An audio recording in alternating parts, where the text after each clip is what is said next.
Now, and the event is being recorded. I hope that's all right with everyone who came onto it.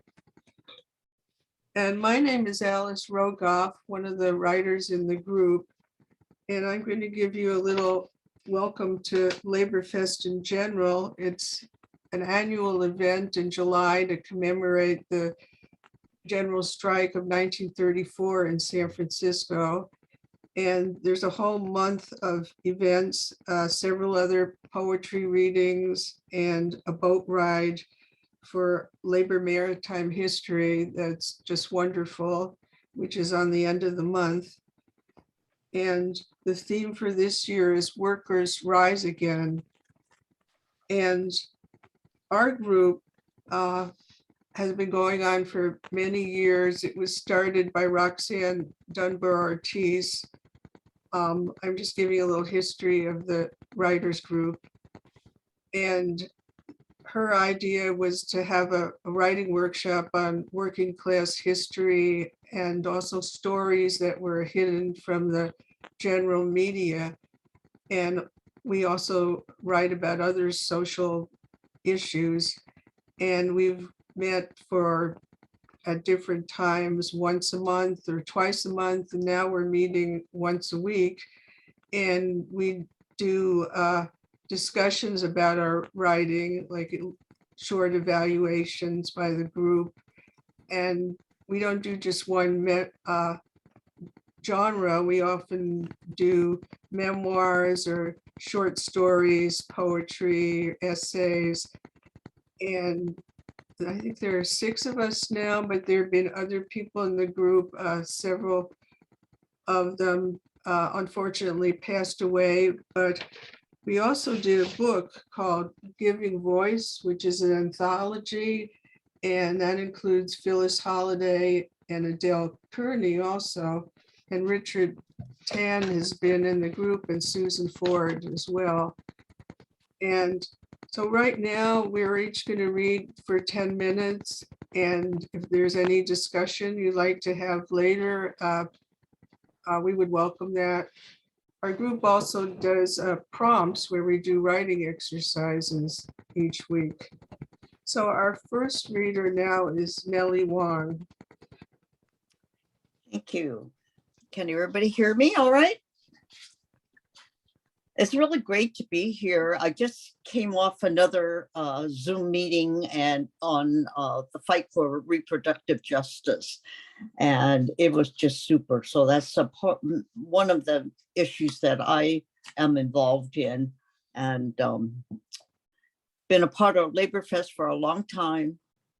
Love it. It helps to support the writing that I do, as well as just emphasizing the importance really of the labor movement and what workers have fought for all over the world, as well as in our own cities or towns that we live in.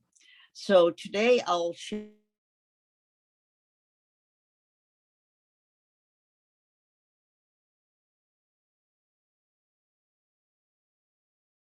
enjoy them, to be able to be here with everyone.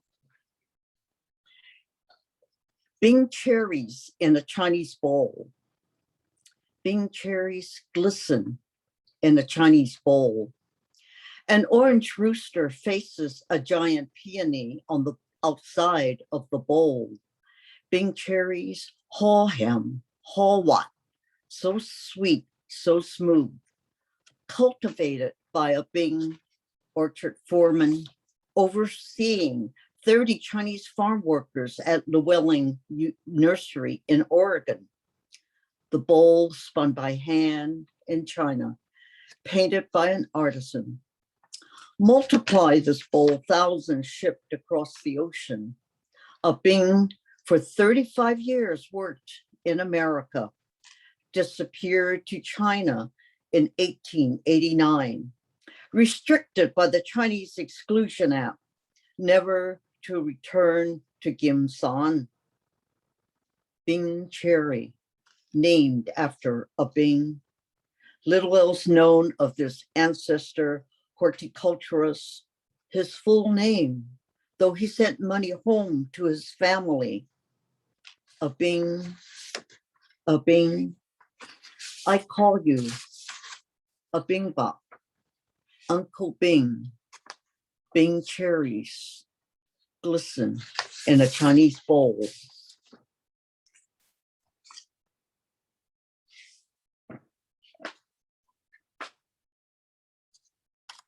For the majority of my working life, I was a secretary and administrative assistant and an analyst in affirmative action at the University of California, San Francisco. And one time a friend said to me, Karen Brodeen, who was an excellent poet and a comrade and a sister to me, said, you have to write about work. So much of the work that I do has to be do with work and with labor. Ode to typewriter. With your 42 keys, your steel cold heart, you dare me to pound on you, a dancer unsure of her steps, gravitating toward a forest of orangutans, monkeys, and toucans, calling out. The first time I touched your body, my fingers tiptoeing into fever, my eyes following an exercise in print, uncomprehending sentences, structure, and strength of motion, my fingers raining insects on a ghost white page, legs and wings of the alphabet, fleeing prison of your somnambulant keys. Oh, beautiful machine, oh, utilitarian office worker's tool. You launch across open airfields, typists transcribing shorthand from dictation, abandoning longhand in favor of speed, human labor still, for food and rent and electricity, for film noir of moonlit rain-washed streets and prison breakouts, at first manacled to impossible dreams, at first the muscles of the brain content to lie, anchored, asleep. Your keys punctuate my ears. Your noises saturate my sanctuary, stillness in motion, stillness exploring a woman's land of locks, backspaces, and shifts. Your force spills out floods and puddles, cavernous and hollow, climbing the precipice of granite, the sea itself. Your purpose undefined, you lead with paper in your platen, going around and round and up and out, conversing with the ringing of the carriage's bell, with the material of transcripts, business letters, and job evaluations, the swing and lilt of a stenographer's hands. You carry my caution and dream of security through winds of inertia, through fangs of fantasy, of wild desire. You confront, you wrestle and grunt, throwing me across the ropes, and I bounce, combative with humor, the liberation of ink, the sweat of a secretary, beyond duty and wage, spreading her wings.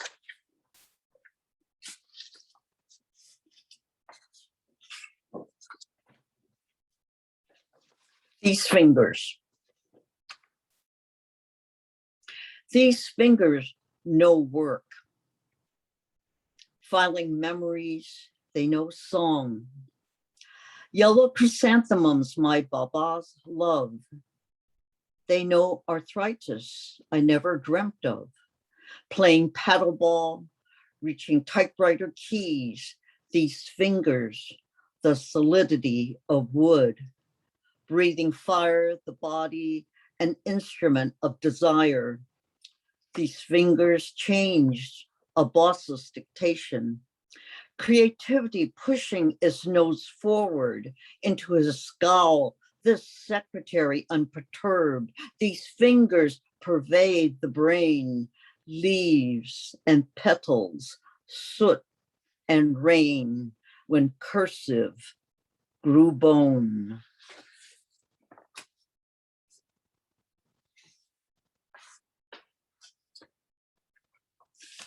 All of us have been through a lot because of the COVID-19 pandemic and all the variants and such. And I wrote this well, probably a year or so ago, and it addresses many things. Interiority, hey. Interiority, pungent and prickly, wafts from the pot. Stainless and gleaming, brown rice kernels toast relax in mellifluous heat. My legs entwine the kitchen bar stool, wrapping me in a haze of aluminum foil, while sunlight pours through speck-splashed window. Soon dubu jj bubbles in gochujang, red, fiery. I feel audacious, adding meatless sausage balls, putting aside scallions, reserving spring for evening's repast.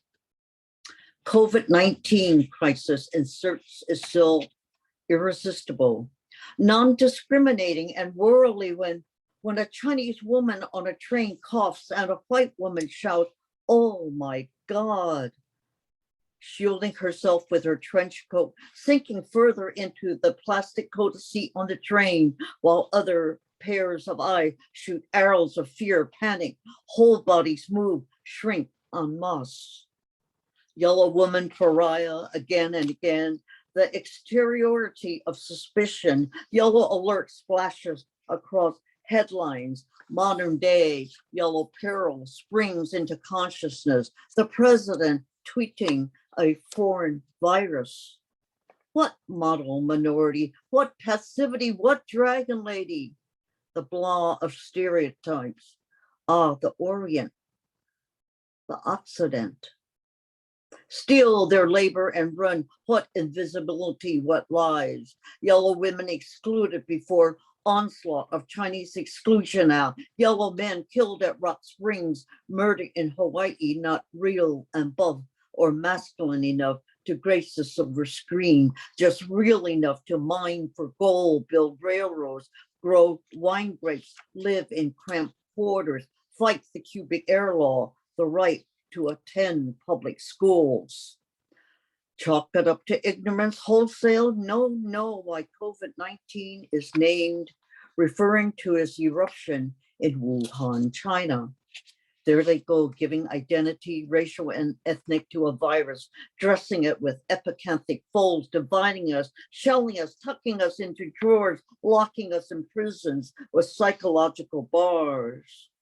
Oh, we work hard, we do. Bodies and minds in deliverance of materiality of mass, hazmat suits, lockdowns and pangolins hunted for its meat and shells, bats for their medicinal use. They're stewing symbols of good luck. Go back to China, bitch. You don't belong here. But I was born here.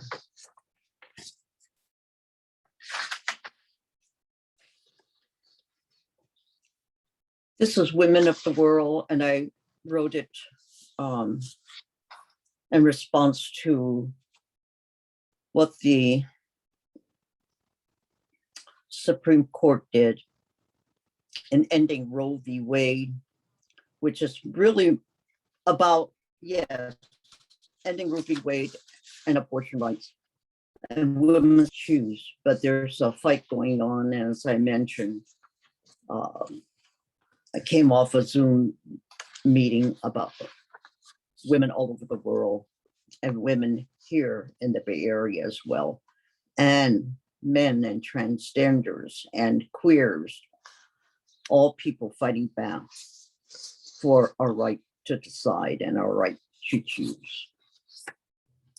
Women of the world, women who plant rice, women who sew pants, women who weave rugs, women who compose songs, women who launder, who wash and wash, women who clean rooms, who dig ditches, women who agitate for a living wage, women who give their bodies, women who invent, women who dance, women who work, and all women work. Women who sacrifice sleep, women who weld, who paint, who doctor, women who see with their ears, hear with their eyes, women who resist their brains and bodies in united fronts, women who build coalitions, women who organize, strategize, materialize, women who teach, who learn, women who are migrants, refugees, escaping violence against their bodies, their children's lives, women who fight against sexual slavery, women who abort, who choose, women who act for clean water, clear skies, for education for all, women who lead to end wars that promulgate profits, destruction, women who cross borders, women, she, they, we, women of the world unite. We are waves, rivers, mountains, we who cover the earth, fighting to be free. Thank you.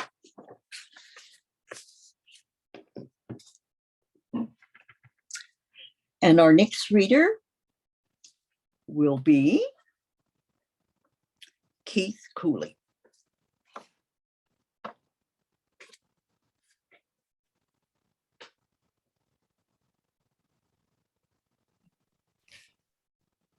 Hello, everyone.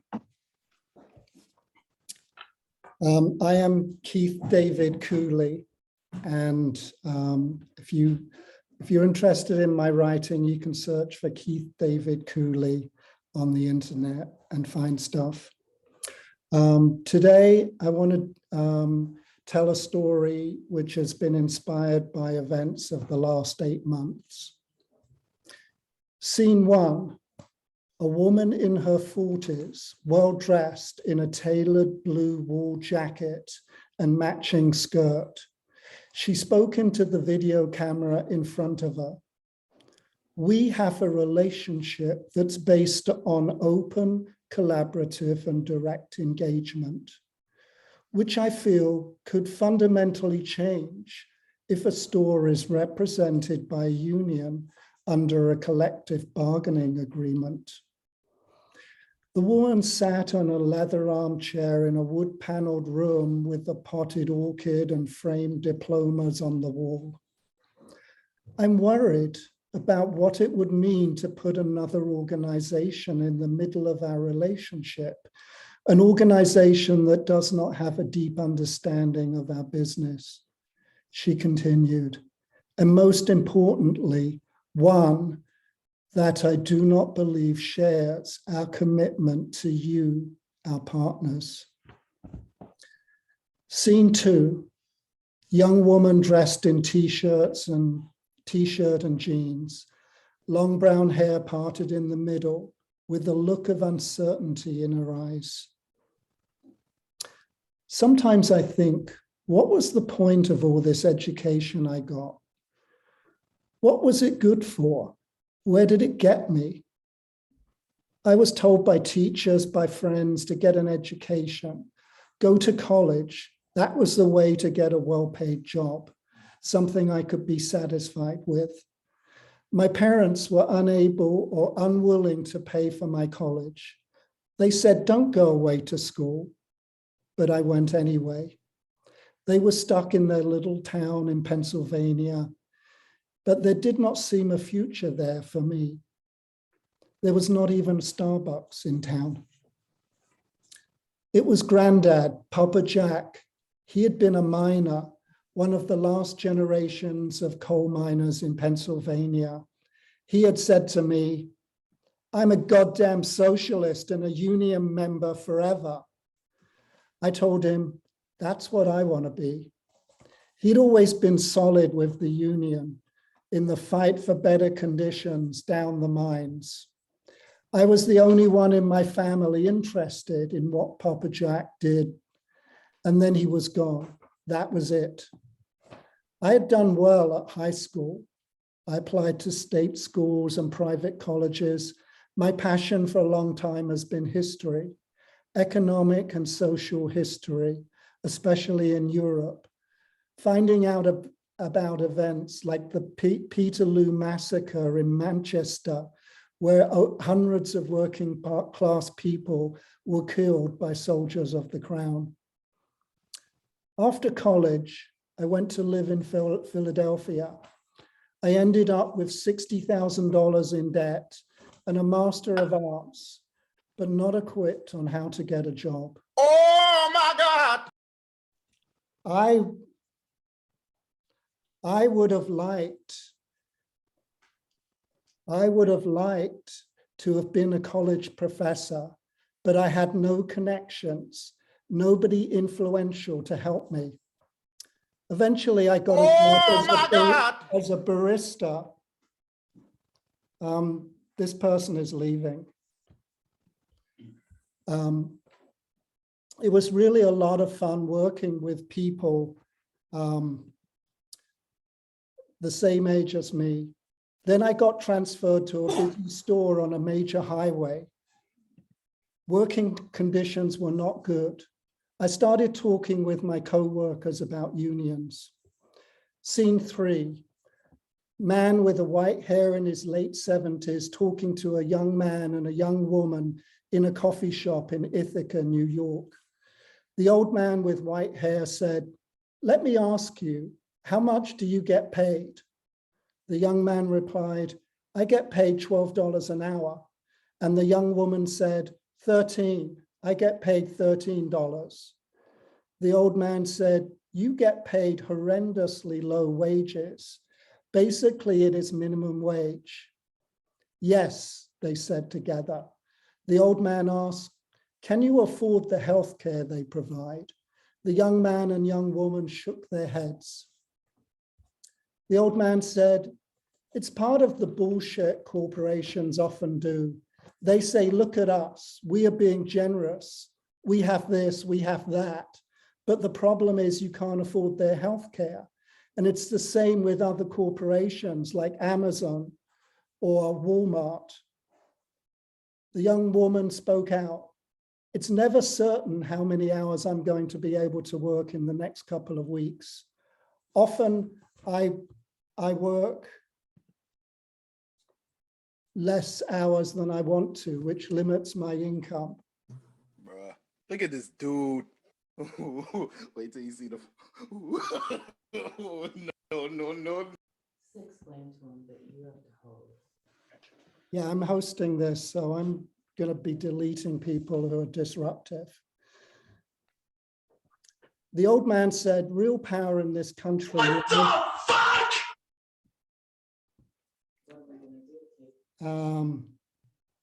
So this is, there's some organized disruption to this Zoom.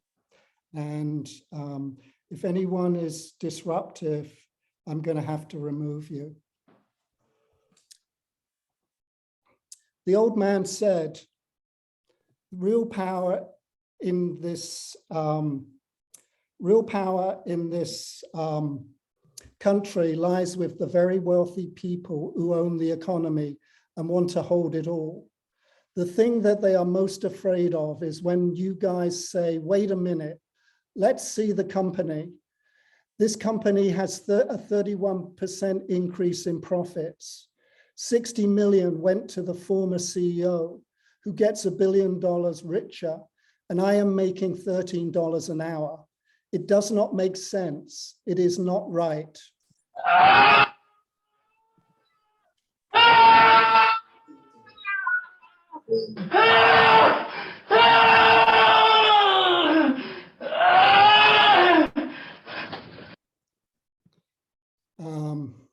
think you're gonna have to stop your piece.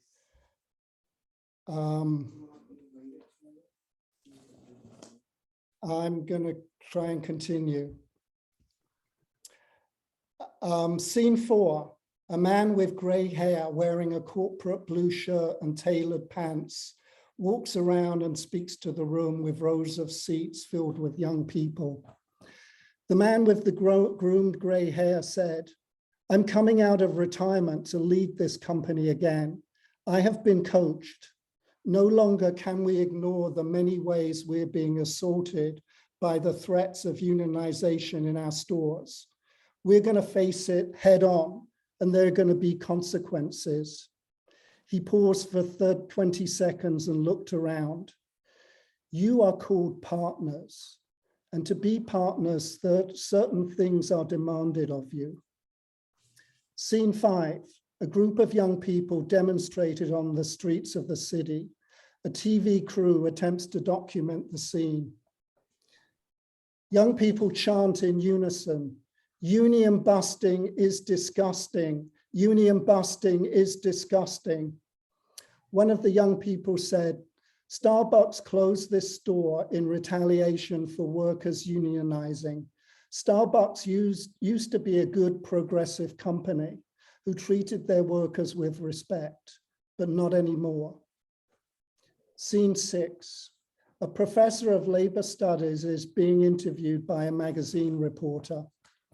The reporter asked the professor, "How did the unionization happen at Starbucks?" The professor said, "Despite Starbucks' attempts to thwart it, Buffalo workers voted for the union in 2 of the 3 Buffalo stores on December the 9th, 2021. This was the beginning.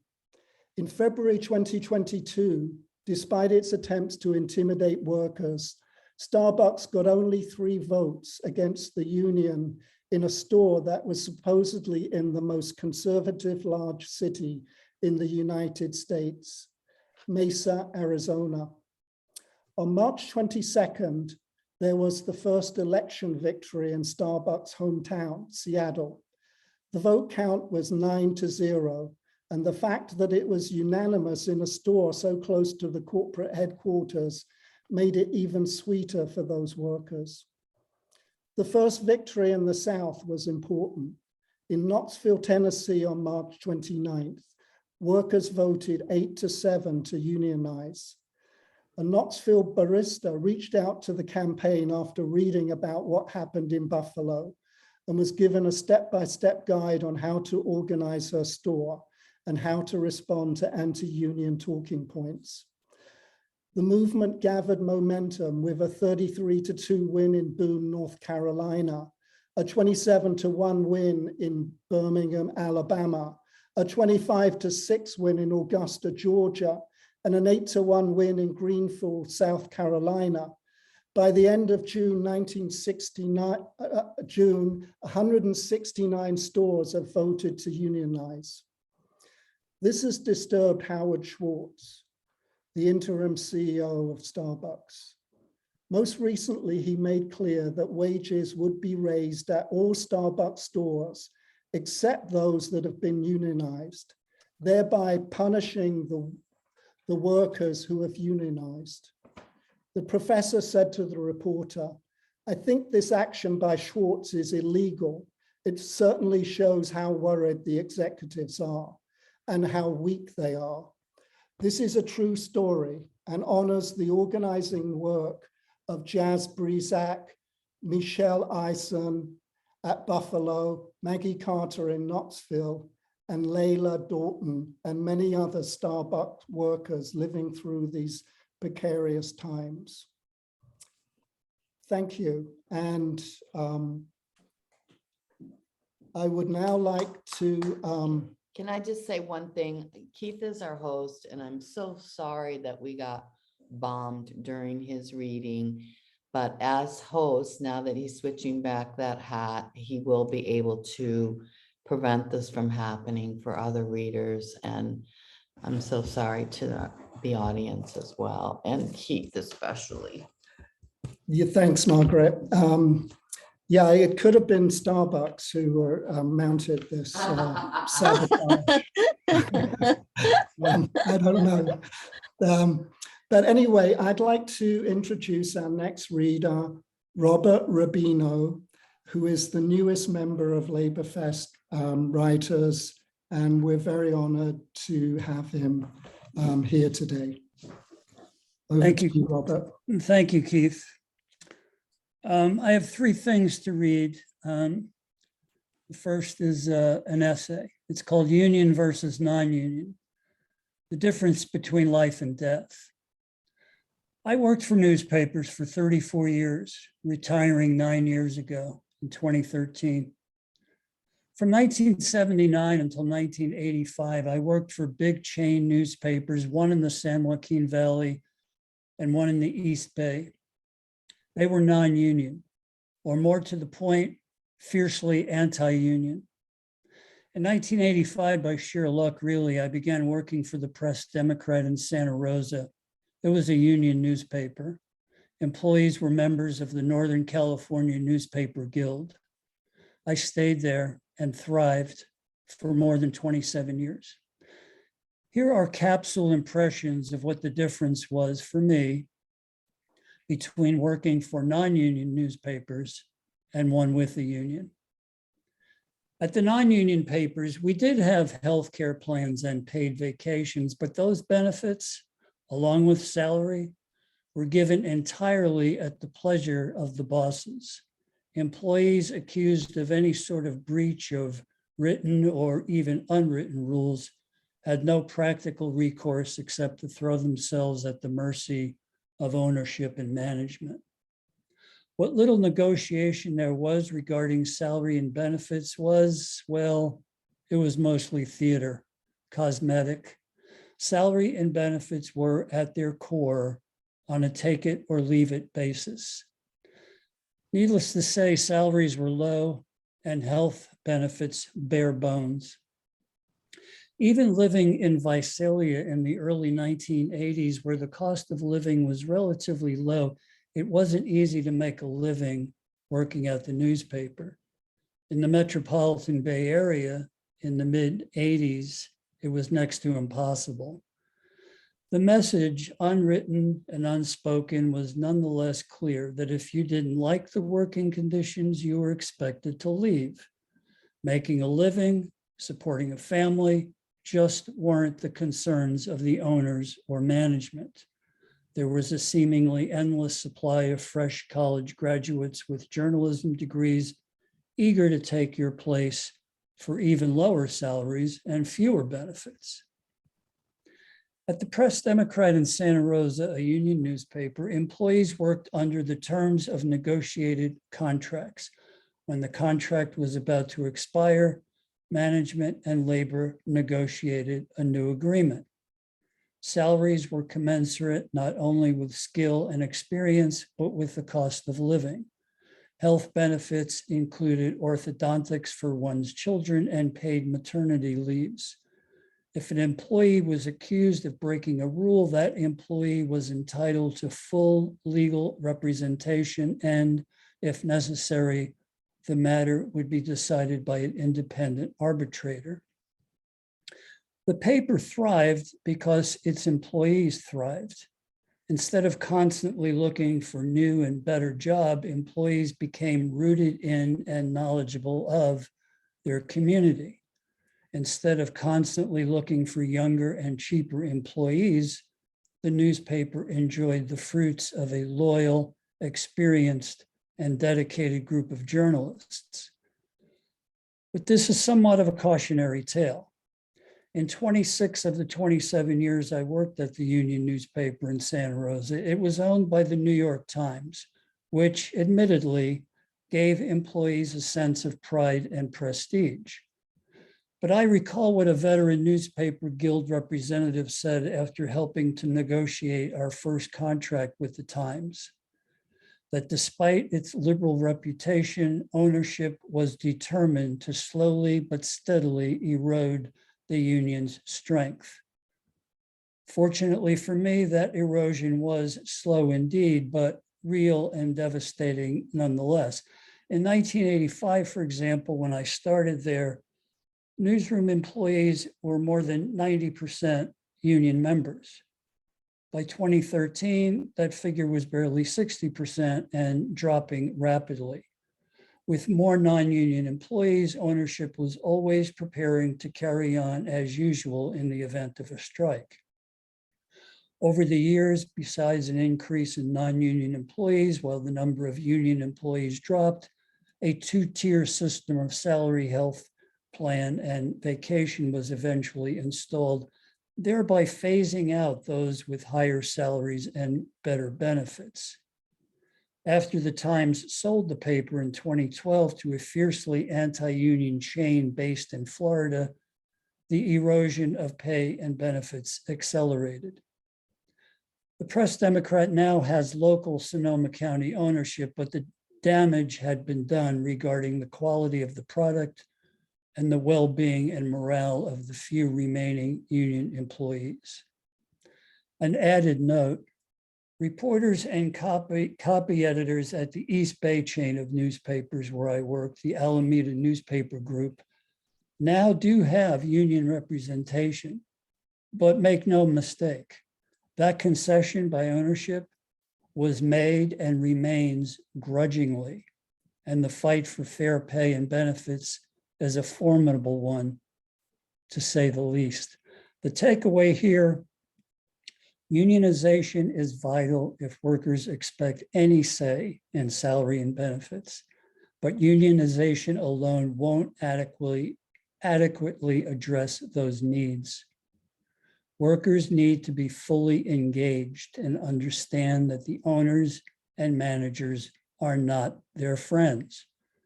Workers' salary and benefits, not their priority. This next piece I'm going to read is a rewrite and edit of a sports column I wrote for the Press-Democrat about 12 or 13 years ago. We all need a Marvin Miller. Millionaires and billionaires, that's the catchphrase describing NFL players and owners whenever there's a collective bargaining stalemate. When an agreement is finally reached, everyone seems happy, especially the sports bar patrons and fantasy league obsessives who on weekends at least relegate real life in general and loved ones in particular to second string. Everyone's happy, that is, except some former players, the old timers. You know, those guys in the grainy black and white films, those guys in funny looking leather helmets without face masks, those guys who built professional football by sacrificing their blood and bones and, in many cases, literally their brains. Oh, sure, the latest agreement makes some concessions finally to those old timers, but considering the enormous wealth of the industry that's called the NFL, those concessions are late and still disgracefully short of comprehensive. Millionaires and billionaires is a catchphrase designed to create a disconnect between professional athletes and the rest of us, workers, wage earners, the labor force, whatever you want to call employees dependent on employers for a paycheck. It's a catchphrase pro sports owners don't really mind because it implies that the so-called average American has no sympathy, in fact, no connection at all to professional athletes. Those who, as the late great San Francisco Examiner columnist Wells Twombly used to say, make their living by sweating in public. Yes, they live in gated communities and drive luxury SUVs, but some of us view such lifestyles as punishment for success rather than rewards. But I digress. Of course, it's true. Who can possibly relate even to a virtually anonymous middle relief pitcher who will make more money in his abbreviated 4-year career than most American workers will in their lifetimes? But that's not the point. And the late, great Marvin Miller knew that wasn't the point. That's why it's important to always remember Miller, especially during LaborFest, for example, a time to celebrate the working class in all its spectacular diversity, not in a condescending pat on the head way, but a dignified way, by acknowledging labor, including professional athletic labor, as worthy of being justly compensated. When Big League Baseball Players Union was about as influential as a first base coach for the Toledo Mud Hens in the dark ages of 1966, Marvin Miller campaigned to be the union's executive director. At least one big league manager called him a communist. Maybe he meant to say economist, because that's what Miller was. His work history included the National Labor Relations Board and the United Auto Workers. He knew basic facts. Players created baseball's wealth and popularity, therefore players should share in the profits. Simple as one finger meets fastball, two mean curve. When Miller became head of the Players Union, the average salary was $6,000 a year, and players were yoked to their teams like oxen. Today, players do share in the wealth they create, and a system is in place that allows them the freedom to offer their skills to the highest bidder. Sounds more like capitalism than communism. It is unfortunate, to say the least, that the rest of us don't have a Marvin Miller to represent us. And finally, I'd like to read a poem I wrote a few years ago. I've been fortunate since I've retired to have published several poems. This is one of them. It speaks to my own background growing up. War on Poverty.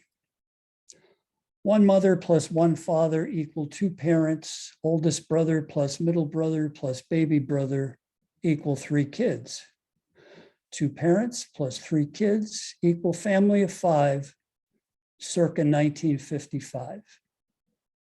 One 9x12 living room plus one 12x12 kitchen dining area plus one bunk bed to help squeeze brothers into one 9x12 bedroom equal three-room apartment with radiators hissing heat in winter, no AC in summer, in the city within ear-splitting earshot of LaGuardia Airport. Living room with couch that converts to bed for parents at night equals second bedroom, but minus the living room. Paper-thin wallpapered walls divided by doors stuck ajar multiplied by whispered voices fail to equal privacy. One toilet plus one sink plus one bathtub in a 6x9 space equal one bathroom whose light switched on in the middle of the night scares and scatters countless cockroaches. Father is a union man, operates factory's freight elevator, takes extra postal job during Christmas season. Oldest son delivers newspapers. Mother gets telemarketing gig before taking civil service exam that rewards her with a union protected 20-year grind.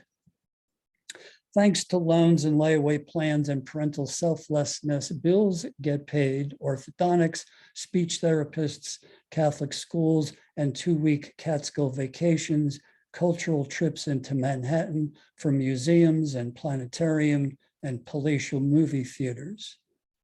This family of five has its own version of clown car crowding gag, cramming grandparents, uncles, aunts, neighbors, friends in three-room apartment for holiday feasts, birthday bashes, graduation galas, and for no particular reason, get-togethers.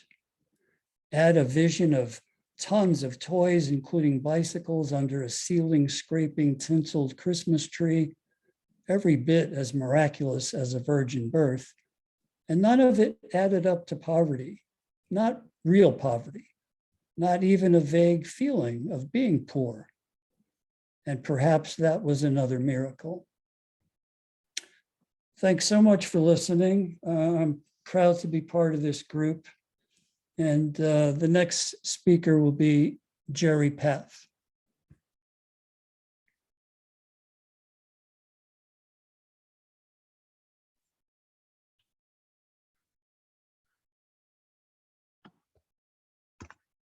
Thank you so much, Robert. That was wonderful. Very, very informative. My topic today is our struggle against the tyranny of wage labor. It's in Minneapolis, Minnesota, 1969. I began working the graveyard shift at the cream of wheat plant on the cleanup crew. I was replacing a worker who had lost an arm, vacuuming the dregs of grain from a conveyor that carried it from floor to floor. His shirt sleeve got caught. His shirt sleeve got caught in an auger that pulled his arm in. His screams could be heard throughout the plant. The chief engineer, Bill Crum, heard him and turned off the power in time to save his life. But Bill was enraged that no safety equipment had been installed to prevent this kind of accident. I met Bill shortly after this. I was cleaning out the conveyors in the basement where the freight cars first deposited the wheat. Bill came along, watched me for a moment, and then introduced himself. I don't remember the conversation except for one line. As he told me, "I'm a goddamn communist." Having read a bit of Marx and excited to hear this, I replied, "So am I." Bill soon began coming to our breaks. Our shift started at 11 p.m. with 10-minute breaks at 1 and 5 a.m. and a half-hour break at 3. In addition to his anger at the just mentioned accident, Bill also was angry over safety violations to this plant's steam boilers. He said that they were worn out and needed to be replaced. A boiler malfunction could cause an explosion that would send the plant and all of us sky high. At break time, Bill would entertain and educate us with colorful stories from the 20s and 30s. He had grown up in Danbury, Wisconsin, perhaps a half-hour drive from the farm that I called home. But his father was a member of the Industrial Workers of the World, commonly known as the Wobblies.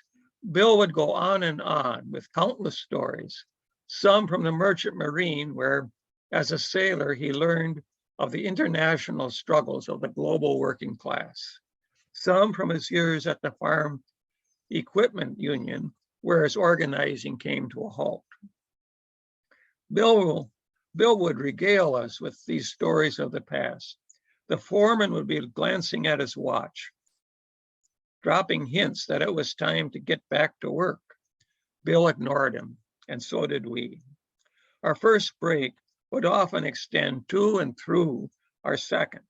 I don't know about other workers, but for me, this was a valuable education, not just of working class history, but of our own dignity as workers. One of Bill's stories was about his father as Bill was growing up. It was hard times for farmers. The price of their produce, such as cattle, hogs, wheat, and corn, were way below the cost of production.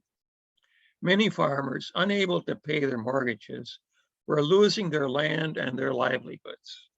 Bankers and Thorpe Finance would then auction off all of the farmers' possessions.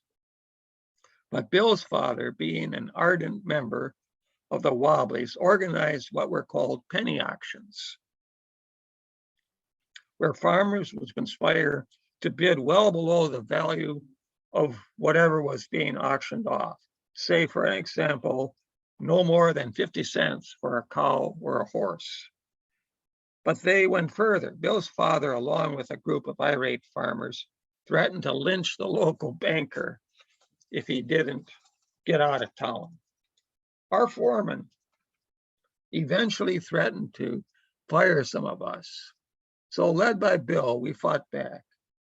There was what was called a man lift in the plant, a vertical conveyor belt that carried people from floor to floor. There was a handle to grab onto and a footrest to stand on. but there was no place for daydreaming, as one needed to get off before the belt made its way around the top or bottom pulleys.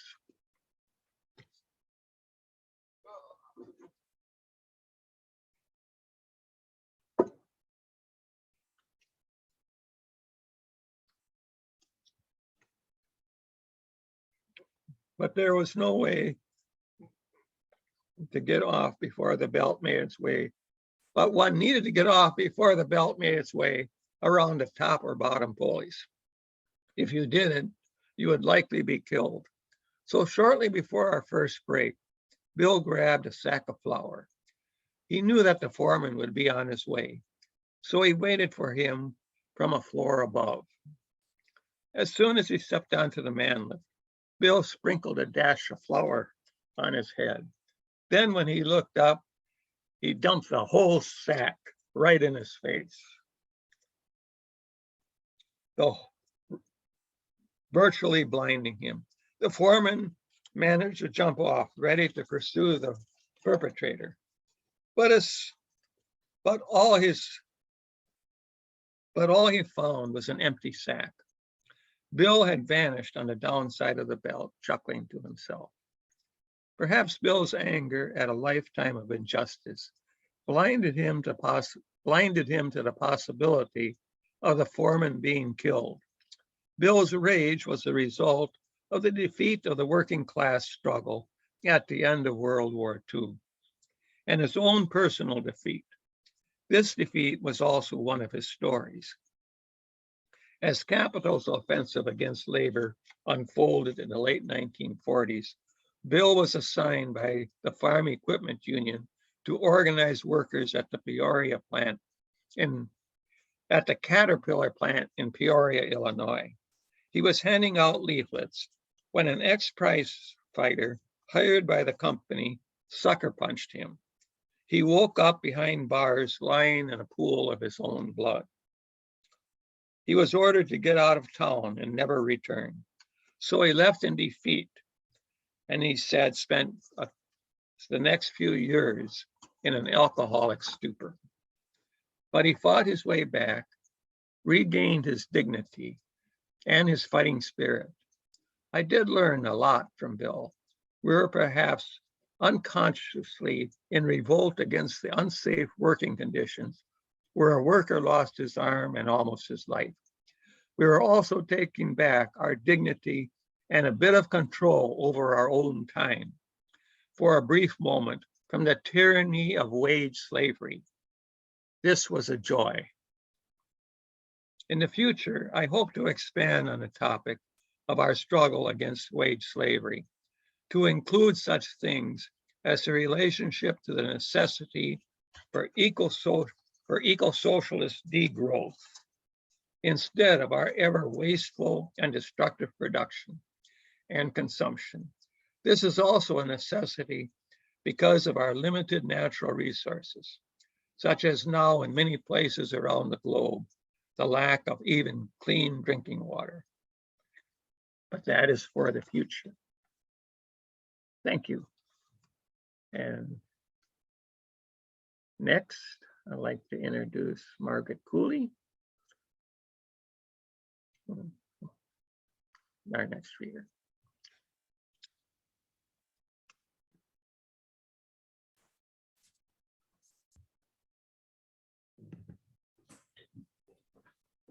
I'm sharing the computer with our host. So welcome to LaborFest 2022. I don't know if y'all noticed, but our theme this year is Workers Rise Again. And most years I try and write a piece for LaborFest on the theme. I don't know if you read in our introductory welcome on our LaborFest site that we've touched on themes this year of threats to workers because of COVID, climate change, and racism.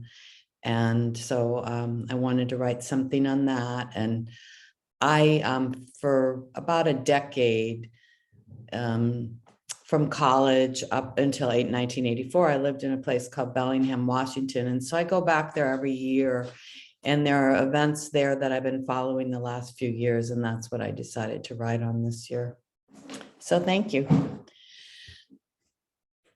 It was not the mild Bellingham, Washington summer I'd been used to when I was living in the Northwest in the 1970s. Gone were the moderate temperatures and long summer days with day after day of blue skies without rain. It was early August. I'd come for the height of the salmon season, but there were no salmon roasts. It was berry season, but it was impossible to pick berries. Day after day, record heat continued with temperatures nearing 100 degrees and smoke filled the air. High winds and forest fires blazing in British Columbia and eastern Washington pushed smoke throughout the Northwest. Air quality advisories warned all people to stay indoors. But the blueberries were ripe on the vines, and it was time to pick them. While most people remained safely sheltered indoors, the farm workers, whose job depended on picking the blueberries, were told to pick. They were fainting in the fields from heat exhaustion. They were told to pick unless they were on their deathbed. And so it was on August 6, 2017, there was a death. That was the day that migrant worker Ernesto Silva Ibarra, a 28-year-old father of 3, died picking blueberries. When Ernesto died, the coroner said it was from natural causes instead of heat stroke. So the workers stopped work in protest, and they were immediately fired and their visas were revoked. Federal laws exempt agricultural workers, migrant workers, from certain labor protections like overtime pay, fair working conditions, or hazard pay. The industry relies on those workers to do the work with full knowledge the workers don't share the same labor protections as other workers. It's been standard practice to use threats of deportation without pay if workers question wages or working conditions. If they continue to protest, buses arrive to transport them to holding centers to be deported. But in August 2017, in the blueberry fields of Washington state, the workers refused to leave. They built an encampment, called it Camp Zapata. They made signs with images of Zapata and the slogan Zapata used during the Mexican Revolution: Tierra y Libertad, land and liberty. And they reached out to their union. Yes, the workers had formed a union in 2013. They called it Familias Unidas por la Justicia, Families United for Justice. It's an independent local farm workers labor union of more than 500 indigenous farm workers in Northwest Washington's Skagit and Whatcom counties. It's an area of industrial agricultural farms. The berry farms are owned by Driscoll, the world's largest berry company.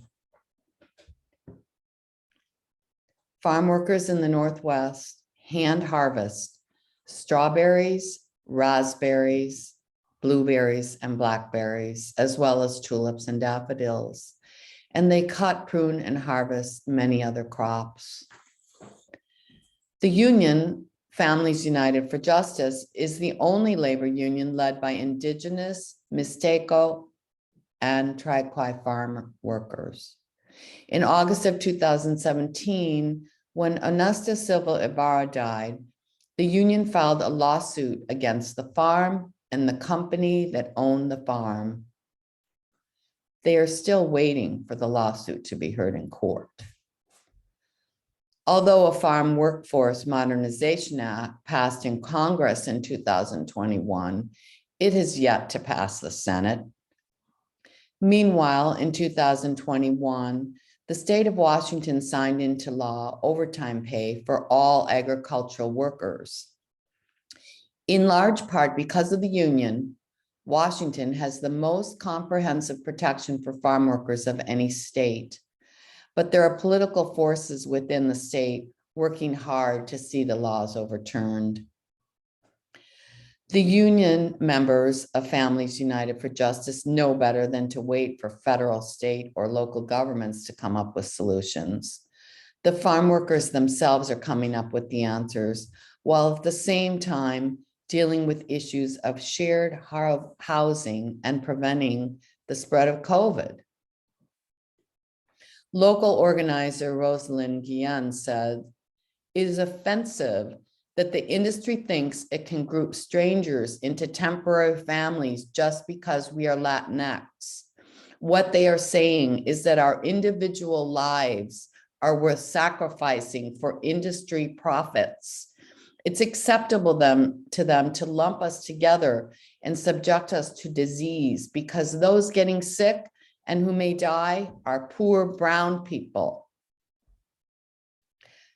Agricultural workers bear the brunt of climate change as well as the pandemic, and they want a just transition. To date, it has been left to the states and the farm workers to force solutions for these injustices. In 2021, 258,000 workers were given H-2A temporary visas to harvest the fields in the United States. Families United for Justice have won many battles and continue to renegotiate their own contracts. They recently won a bulb strike in the tulip and daffodil fields of Skagit Valley. Their successes inspired local agricultural warehouse workers to start their own union, Trabajadores Unidos por la Justicia, Workers United for Justice. The president of Families United for Justice, Ramon Torres, and other union members started a farm worker-owned cooperative. It's a 65-acre farm, and they call it Tierra y Libertad. Torres says, "We don't want to do what the big farmers are doing. Now we want to make our own decisions and create our own models." They don't grow many berries. They understand what's happening with climate change. They're growing things that can withstand climate extremes. They're experimenting with growing prickly pear and dragon fruit. They're purchasing chickens and goats. They're preparing for the future. It's important to think about these things when we choose what food to buy. The costs may seem high, but what about the human price paid by farm workers like Ernesto Silva Ibarra? We might remember Tierra y Libertad and consider the possibility of eating some dragon fruit. Thank you for listening. And I'd like to now welcome our beloved Alice Rogoff as our final reader today. And then we are going to stop the recording and open it up for your discussion or questions. Thank you. Please welcome Alice. Thank you, Margaret. And I'm going to read several poems that I've written. This is called The Lights on Broadway. Broadway in Oakland is a muted shade at 7 p.m. winter evening, a day after winter solstice, when we think the lights are brighter. It is still cold. I turn onto 17th Street. The Thai and Vietnamese restaurants are open with plates of food, and the homeless man prepares to settle in the Union Building's doorway, as large as a small courtyard, a luxurious outdoor apartment. I wait for the key to arrive. If I don't have a specific key, the 7 union members amassing will have to camp out on the hallway floor. The man knows more about the doors than I do, as he explains the locks and keys and rules of the building's landlord owners, acting as a guide to the inner sanctum, away from the now rainy evening and the lights on Broadway. This is called Living Wage. 7 people in a room without a window, a car with a blanket over the window, no bathroom or kitchen, 2 jobs, looking for one. Some politicians say no minimum wage. Some towns have living wage ordinances. 5 people in a room, 1 in general hospital. Wage raised by 1%, 3 people in a room. City College, the school my grandfather went to. Another demonstration for a better living wage law, 2 people in a room. Turned back. How did I feel when the boat turned around, when the waves came over the bow, when I felt like I was drowning, when I did drown, when they signed the order, when the government sent me back, when the boat left the American shore and I went back in a camp because the boat turned around, when life stopped? How did I feel when the boat turned around, when Marta joined me on a border in limbo, on a passage from limbo to hell? How does Marta feel turning around, turning back with 2 little children, Juan and Felipe, turning back, back? I think this is a love poem to my husband, who's an organizer and activist. I don't know that people often write love poems for organizing. My spouse thinks of the woody wagon he had years ago as we climb up mountains in Colorado. He thinks of giving away free food from the back of the wagon in a Boulder park. My spouse played baseball with the kids on the Chicago South Side back when Minnie Minoso played outfield, walking through the spring grass now. We find a pickup game in the same park, find young ones to give away a glove. My spouse voted for the 4th party, or maybe the 5th. My spouse drives his 20-year-old station wagon in Oakland and San Francisco, where artists in their 20s try to live and burn, succumbing to smoke and fire. My spouse and I drive to Ludlow and watch a train by the same tracks where fires burned on miners' shacks. We see the statue of the mother holding her children who died in the Ludlow massacre, watch the tumbleweed turn over and over, asking why, in what could be desolate and sad, is so strangely beautiful. And I've written some poems about labor history. This one is called Atabaya Patterson. Silk, smooth and lovely, the weaver spun striped silk in Atabaya in a Baghdad district where tabby cats got their name. Silk, so soft and nice. From China, the Silk Road led to Venice, flowing scarves, intricate patterns and designs. Then in Patterson, the silk moved to factories. The work of the weaver by the loom spinning colors and dreams became fed to machines, and the immigrants of Europe joined industry 10 hours a day, going home to cotton, muslin, wool in 1913 Patterson mills. Workers asked for their own lives to be silky, to have some silk in their life instead of silt, away from too long hours, low wages. The bosses said, do 4 looms instead of 2 in the same time as 2. Speed up and no talking back, more looms and less workers, weaving dreams for others. So the workers went on strike and the looms stopped. The Patterson strike brought Carlos Tresca, Elizabeth Gurley Flynn, Big Bill Haywood, brought actors and singers, bought a silky pageant to beguile, but they wouldn't let this family starve, and the strike was broken. The wages and hours the same, but the bosses didn't dare add more looms. Though the workers didn't win the fight, it raised a silken banner to say what was right. Why we remember the Patterson silk strike of 1913 and all the places of the world where one spins and spins. And this is also a historical poem. It's called How We Organize, Voices from the 1930s. Jenny said, we met at our homes away from the job. So did we, said Marion Brown Sills. Marion Brown Sills called us. Jenny Mathias came to our apartments in Chinatown during the Depression. The workers in garment factories would meet clandestinely. Department store workers were like that too, said Marion. Mostly women, yes. Jenny was Hungarian, once a garment worker in New York.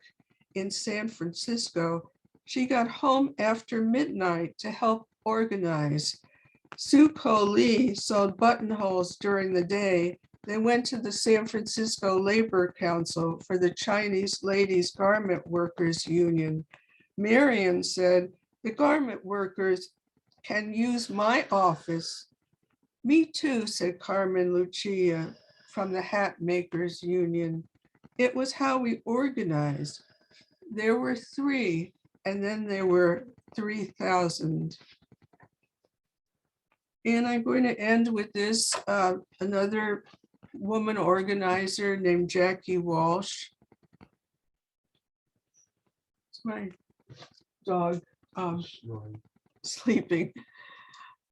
Jackie Walsh, Oklahoma, 1905, childhood, lived in a dugout, poked her head out of her dug in the earth home, dirt floor, dirt poor, shelter from storms coming from under the earth. She looked up at the sun.